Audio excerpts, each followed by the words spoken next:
साल 2009 में संयुक्त राष्ट्र की नौकरी छोड़कर शशि थरूर कांग्रेस में शामिल हुए थे।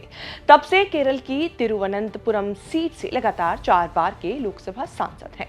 थरूर किसी राजनीतिक परिवार से नहीं आते, ना ही गांधी परिवार के करीबी हैं और ना ही उन्होंने पार्टी के अंदरूनी तंत्र में जगह बनाने की कोशिश की। थरूर हमेशा से ही एक अलग तरह के नेता के तौर पर देखे गए हैं, एक पढ़े लिखे, मेहनती और काबिल व्यक्ति जिन्होंने संयुक्त राष्ट्र से लेकर भारतीय राजनीति तक का अपना सफर तय किया। तब से अब तक उनकी अंग्रेजी, उनका उच्चारण, उनकी निजी जिंदगी, हर बात पर चर्चा हुई।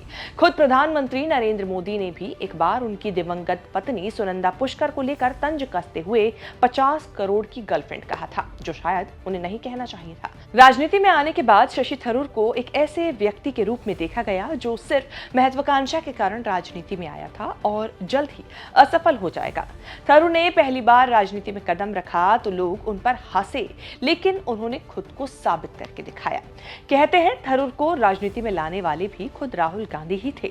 संयुक्त राष्ट्र की राजनीति छोड़ने के बाद से थरूर लगातार केरल की तिरुवनंतपुरम सीट से 4 बार के लोकसभा सांसद हैं। वैसे ये कोई छोटी उपलब्धि नहीं है, खासकर तब जब वहां लेफ्ट मजबूत स्थिति में है और बीजेपी भी अपनी पकड़ बनाने की कोशिश में है। अब जब अगले साल केरल में विधानसभा चुनाव होने हैं तो एक एक कदम वहां की राजनीति से जुड़े नेताओं के लिए जरूरी माना जा रहा है। ऐसे में थरूर ने जो बयान दिया 23 फरवरी को इंडियन एक्सप्रेस के साथ हुए एक पॉडकास्ट में, जिसके चलते कई मायने मतलब उसके बयान के निकाले जा रहे हैं।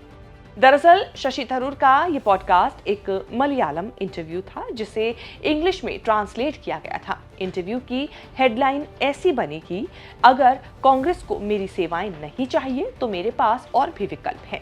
इसे ऐसे ही समझा गया कि थरूर राजनीतिक विकल्प खोजने की बात कर रहे हैं। हालांकि 27 फरवरी को सोशल मीडिया प्लेटफॉर्म एक्स पर किए गए पोस्ट में थरूर ने लिखा, उनका बयान मिस रिप्रेजेंट किया गया। थरूर ने लिखा, मैंने कहा था कि मेरे पास साहित्य कामों यानी कि लिटरेरी परस्यूट्स में समय बिताने के लिए कई विकल्प हैं, लेकिन इसकी अंग्रेजी में हेडलाइन बनाई गई कि मैं पॉलिटिकल ऑप्शन एक्सप्लोर कर रहा हूं। दूसरे पोस्ट में थरूर ने कहा कि एक्सप्रेस ने फेक न्यूज चलाई कि मैंने केरल कांग्रेस में एक लीडर की कमी होने की निंदा की।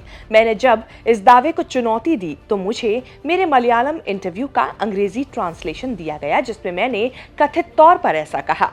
वीडियो सामने आया तो उसे साफ था कि उसमें ऐसी कोई बात नहीं थी। सारा डैमेज होने के बाद अखबार ने करेक्शन करके डाला। चर्चित चेहरा में बनी शशि थरूर पर ये रिपोर्ट आपको हमारी कैसी लगी, कमेंट करके जरूर बताएं। इस तरह की खबरें आगे भी देखने के लिए बने रहें न्यूज़ तक के साथ।